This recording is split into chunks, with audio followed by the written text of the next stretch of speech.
আশা শুধু যাওয়া আশা, শুধু স্রোতে ভাষা, শুধু আলো।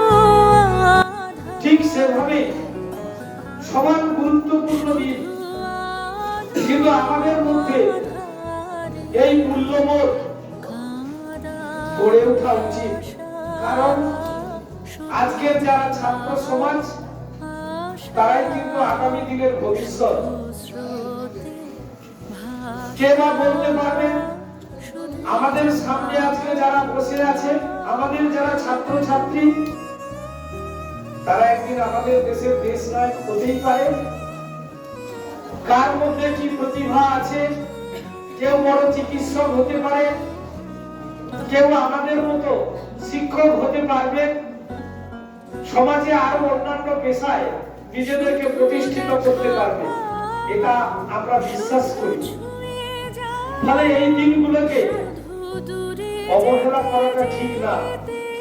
যারা আমাদের জন্য এত করে গেল, আমরা তাদেরকে একদিন একটু সময় আমরা সেই ভাইকে মা বাবার হাত ধরে স্কুলে এসেছি। এখন আজ বিদায় পর্ব। এই বিদায় পর্বে আমরা অন্য স্কুলে বিদায় পর্বে আমরা মাধ্যমিক পরীক্ষা দিতে চলেছি। তারপর আমরা উত্তীর্ণ হওয়ার চেষ্টা করব। দুঃখের কারণ হলেও এটা আমাদের মেনে নিতে হবে যে এই স্কুলে পড়াশোনা পাঠ করে শেষ করে আমরা পরের স্কুলে পড়াশোনা করতে চলেছি এবং প্রথম বোর্ডের পরীক্ষায় বসতে চলেছি। সেজন্য আমার